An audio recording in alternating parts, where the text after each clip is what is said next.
Magandang buhay mga bata! Tara, samahan ninyo akong matuto kasama si Teacher Aika, your online teacher. Please don't forget to subscribe, like, share, and hit the notification bell for more videos. Thank you! Matatag Curriculum, EPP, ICT, Grade 4, Quarter 1, Aralin 6. Desktop Publishing Software, paggawa ng brochure. Ako si Teacher Aika, ang inyong online teacher. Narito ang ating mga kasanayan at layunin. Ang mga mag-aaral ay nakagagawa ng desktop publishing document. Una, matutunan ng mga mag-aaral ang mga pangunahing bahagi ng brochure. Ikalawa, makagagawa ng professional-looking na brochure at epektibong maipahayag ang mensahe nito.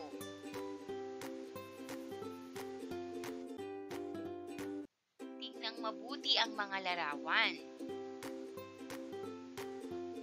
Ang tawag dito ay brochure. Nakakita na ba kayo ng brochure?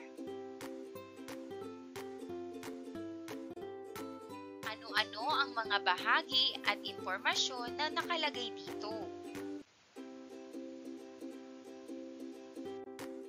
At ano-ano ang mga gamit ng brochure? Lahat ng katanungan na yan ay sasagutin natin sa araling ito. Ano nga ba ang brochure?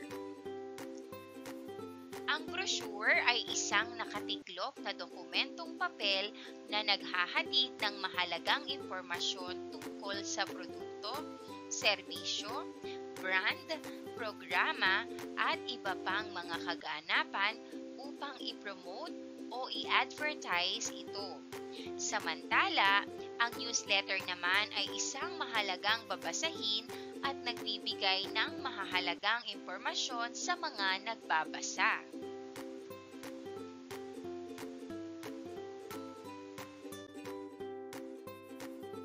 Mahalagang malaman ang paggawa ng isang brochure at newsletter. Ang magandang design at ang komprehensibong content nito ay mahalaga sa epektibong paghatid at pagbabahagi ng impormasyon.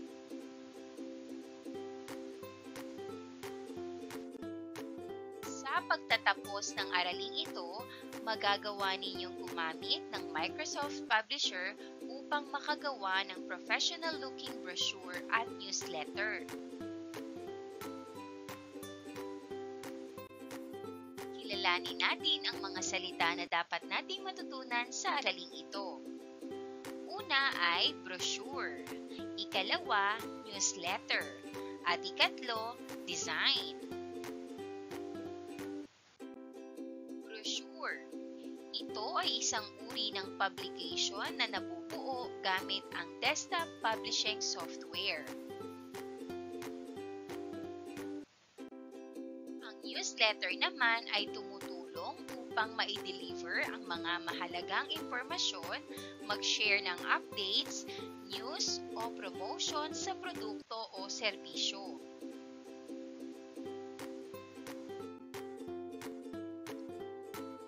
Ang design naman ay tumutukoy sa proseso ng pag-aayos ng content upang maging visually pleasing at madaling maintindihan ang mga impormasyong nakasaad dito.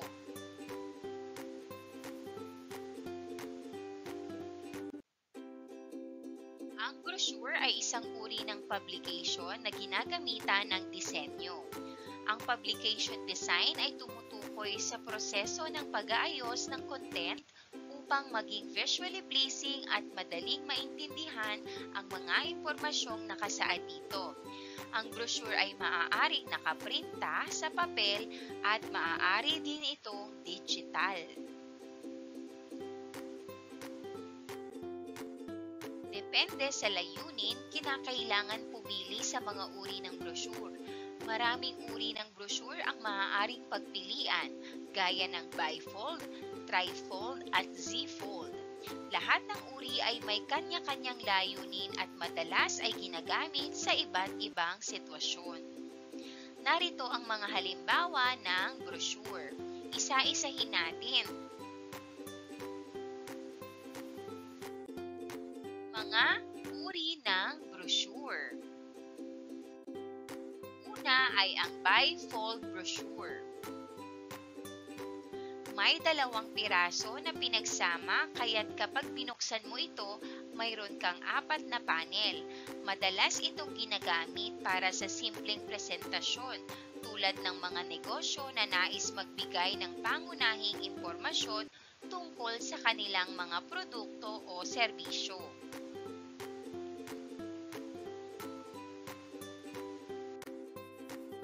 Ang ikalawa naman ay trifold. May 3 piraso na pinagsama, kaya't kapag binuksan mo ito, mayroon kang 6 na panel. Magandang opsyon ito para sa mga detalyadong impormasyon dahil may sapat na espasyo para sa mga teksto at larawan. Karaniwan itong ginagamit para sa mga kaganapan, mga serbisyo o promosyon.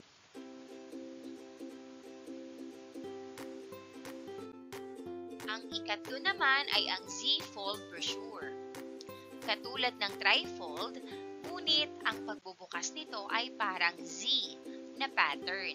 Mayroon ding 6 na panel, ngunit ang pagkakaiba sa pagkaka-fold ay nagbibigay ng ibang visual na epekto. Magandang gamitin ito kung nais mong magkaroon ng isang mas interaktibong presentasyon.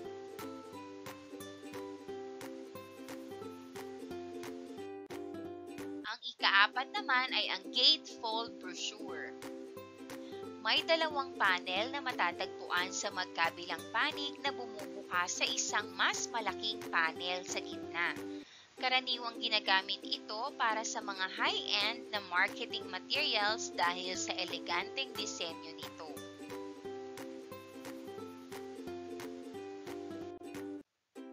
Ang ika-4 naman ay ang accordion fold brochure. May maraming panel na nakaayos ng tulad ng accordion. Karaniwan itong ginagamit para sa mga detalyadong gabay o mga katalogo o katalog dahil nagbibigay ito ng maraming espasyo para sa impormasyon. Ang ika-5 naman ay ang roll fold brochure. May mga panel na naka-fold tulad ng isang piraso ng papel na iniikot. Ang pagkaka-fold na ito ay nagbibigay ng isang interactive na karanasan para sa mga nagbabasa.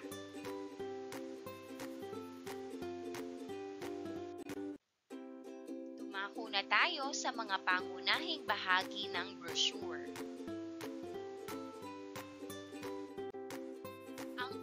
Ay ang front cover. Ang layunin ng bahaging ito ay upang makuha ang atensyon ng audience at pilitin itong basahin ang laman ng brochure. Dito ilalagay ang headline at cover image. Naglalaman din ito ng pangalan ng kumpanya, paaralan o organisasyon.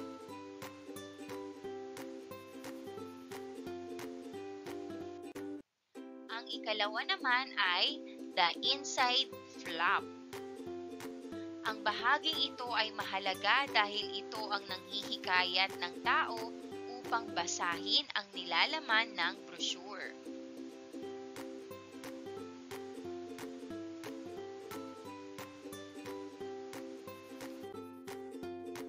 Ang ikatlo naman ay ang the content.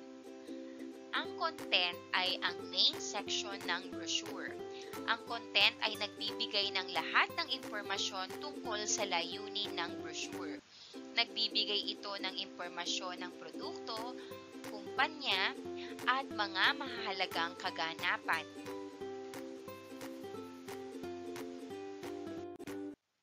Ang ika-5 naman ay ang the outside flap. Ang bahaging ito ay kadalasang nagbibigay ng reward sa magbabasa ng brochure. Nagbibigay din ito ng mga tips and tricks sa mga nagbabasa.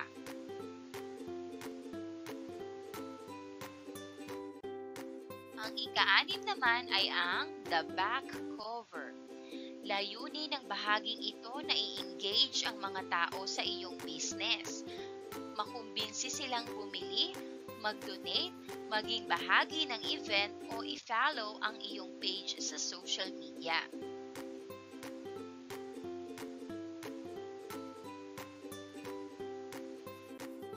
Ngayon naman, dumako tayo sa isang pagsasanay.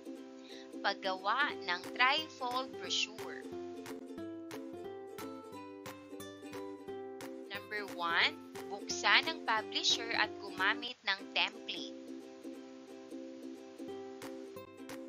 Number 2, piliin ang built-in brochure template at pumili sa mga designs na nakadisplay sa bawat kategorya.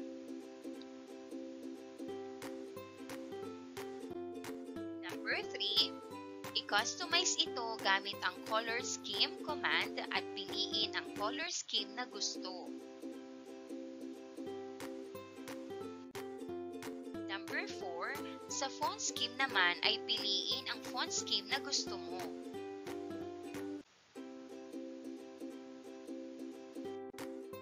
Number 5, sa business information, piliin ang create new at pumili ng business information sheet.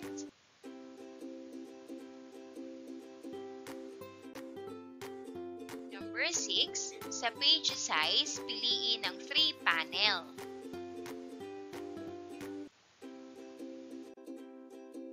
Number 7, sa form, piliin kung anong klase ng form ang angkop sa iyong brochure. Kung walang mapili ay i-click ang None.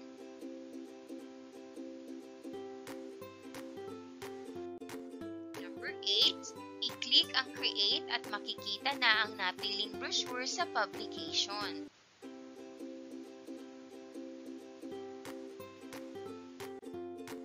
Number 9, palitan ang placeholder ng text sa pamamagitan ng pag-click sa placeholder text. I-type ang bagong text. Number 10, palitan ang picture.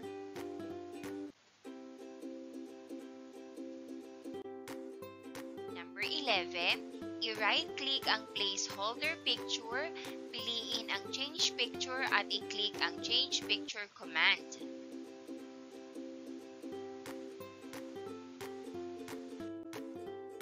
Number 12, i-click ang source ng bagong picture na ilalagay.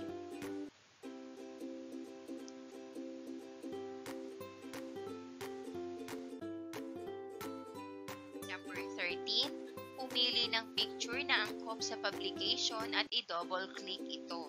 Otomatikong i-resize ng publisher ang image upang mag-fit ito sa placeholder ng picture.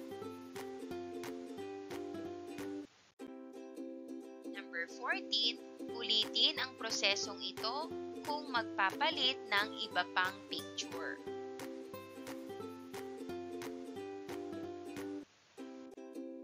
Number 15, kung nagawa na ang lahat ng angkop na formatting sa brochure at tapos na, i-save ang publication sa pamamagitan ng pag-click ng File, then Save As. Number 16, maglagay ng kaukulang file name sa iyong publication at piliin ang lokasyon kung saan i-save ang file.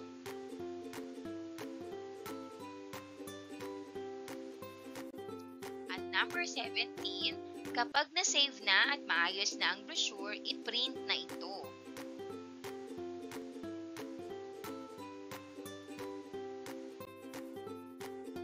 Paglalapat at pag-uugnay ng ating natutunang aralin ngayong araw. Narito ang sagutang papel ng pagkatuto. Ang pamagat ay My Brochure. Gawain bilang isa, paggawa ng brochure. Ang layunin, makagawa ng isang trifold brochure. Kagamitang kailangan, computer o desktop publishing software. Panuto, gawin ang mga sumusunod na hakbang upang makagawa ng isang trifold brochure. Number 1, isip Isipin kung ano ang layunin ng iyong brochure at kung ano ang tiyak na paksa. Halimbawa, kung ang brochure ay tungkol sa turismo sa ating bayan, kailangang maglagay ng iba't ibang impormasyon tungkol sa mga mahahalaga at magagandang tourist destinations.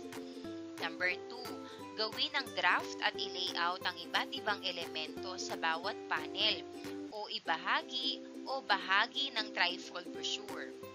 Number 3, i-format ang trifold brochure gamit ang lahat ng mga natutunang formatting commands at features ng publisher.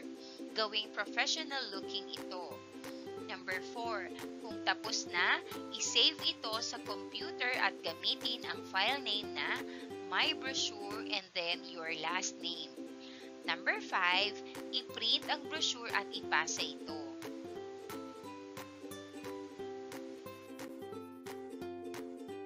Narito naman ang rubric sa pag-evaluate.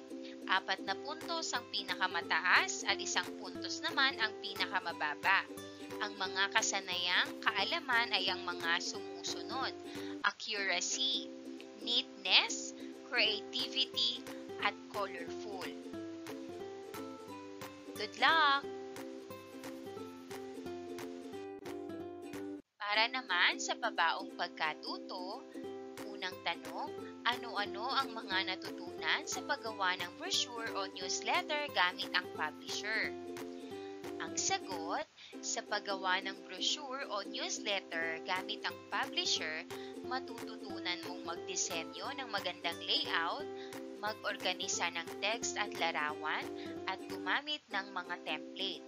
Malalaman mo rin kung paano i-format ang font at kulay, mag-print o mag-save sa iba't ibang format, at mag-proofread ng nilalaman para sa tamang impormasyon.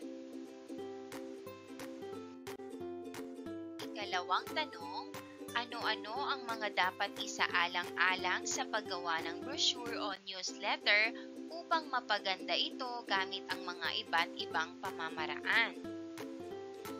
Narito ang sagot. Para mapaganda ang brochure o newsletter, gumamit ng malinis na disenyo, magdagdag ng mga larawan at graphics, at ayusin ang nilalaman ng malinaw. Tiyakin na kapaki-pakinabang ang impormasyon, may malinaw na call to action, at walang mga pagkakamali. Piliin ang tamang format para sa pag-print.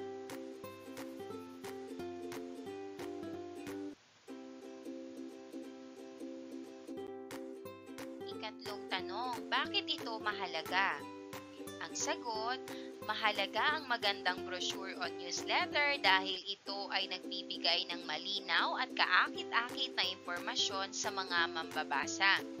Nakakatulong itong makuha ang kanilang atensyon, palakasin ang iyong mensahe, at hikayatin silang gumawa ng aksyon. Ang profesional na itsura at maayos na nilalaman ay nagpapataas ng kredibilidad at epekto ng iyong komunikasyon.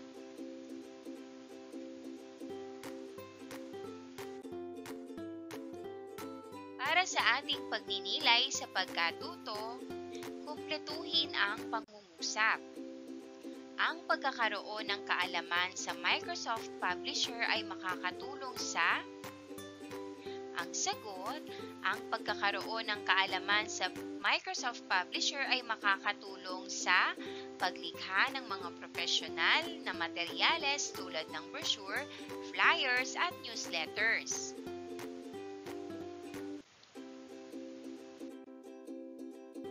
Ikalawa, kailangang malaman ang mga tamang pamamaraan gamit ang mga tools at features ng Microsoft Publisher upang makagawa ng epektibo at maayos na disenyo. Para naman sa ating pagsusulit, i-finalize ang ginagawang brochure at newsletter at mapipili ang 10 mag-aaral upang mag-present o magpakita ng output sa klase. Maraming salamat sa panonood! Huwag kalimutang i-like at mag-subscribe para sa higit pang educational content. I-click ang bell icon para ma-update ka sa ating mga bagong video. Salamat!